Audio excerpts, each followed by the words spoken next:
Ah, a little recognition goes a long way. But the news and information business in SL can be a tough one, especially when well-known brands intrude on the hard-working in-world outlet, often run by only a dedicated handful. Can we all coexist in this virtual space? Opinions on the issue vary greatly. Sponto Apparatschik works for the online offshoot of German weekly magazine Der Spiegel. For almost a year, Sponto's diary-style reports have guided those curious about SL. Amateur in the best sense of the word. Why should they not participate in the gathering and the creation of news?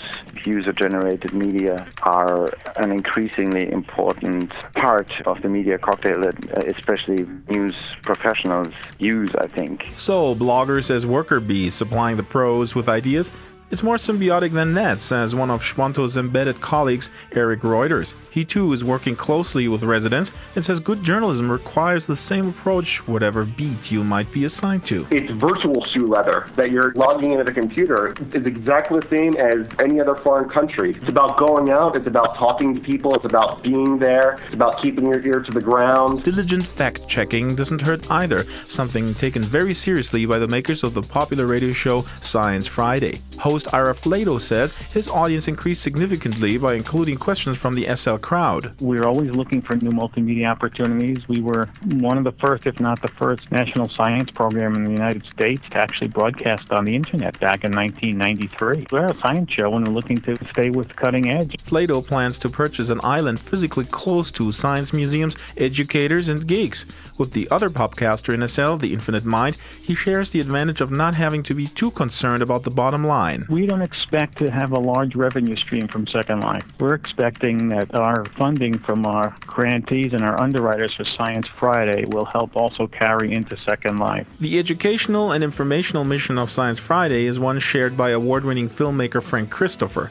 His series for PBS, Remaking American Medicine, examined problems in the U.S. healthcare system. With his new project License to Care, Christopher envisions a Second Life role-playing environment accompanying the series. While he likens the unpredictability of SL to cinema verite, he says that's not for everyone. Those of us in the media like to control the environment that we interact with. When you open up the parameters to anyone, for some media that's probably an element that they're intrigued with. Some others, they may find it too chaotic, not something that they can use for even entertainment value. When CNN entered SL, the media giant intentionally opened up the floodgates, inviting everything from commentary to eyewitness reports, just like they did with their Real Life iReports campaign launched in August of last year. Is it a bold move legitimizing citizen journalism or a cost-effective way to feed the cable news beast? Judging from the already numerous contributions on CNN's SL iReports site, resident participation is somewhat limited to descriptions of new sims and a snapshot or two. But editorial producer Lila iReport says the network is committed to regular training. There are amazing possibilities here to learn about what news gathering can be and what best practices are, how to frame a shot for video, and how to craft a headline. Lila iReport wouldn't confirm plans for a full 24-hour network in SL.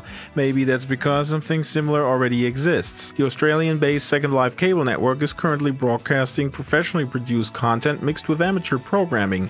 Starsonic, who heads up SLCN, wonders if CNN is committed to the extensive hand-holding that she says will be required. From our experience, it won't work because it's a high level of co-creation with the residents. It's working with them and reaching a larger audience and expanding what they're doing to both in-world and outside communities. I'm not sure that a CNN is driven by the same motivations. Ulterior motives aside, Marvel Owsley is one SL native news executive who welcomes the publicity CNN is generating. Owsley is the head of the AP-style news service, Second Life News Network, or SLNN. When these journalists are busy working at CNN and sending CNN their little machinima and stories, after they've gotten good at it, they're not being paid, I don't think. Second Life News Network will come along and invite them to work for us and pay them. I like the sound of that. After all, it is the green separating amateurs from pros, right? I'm Draxtor Dupre, vetting and fact-checking for Life4U News. There's a million people watching tonight. They want you to win them over, that's right.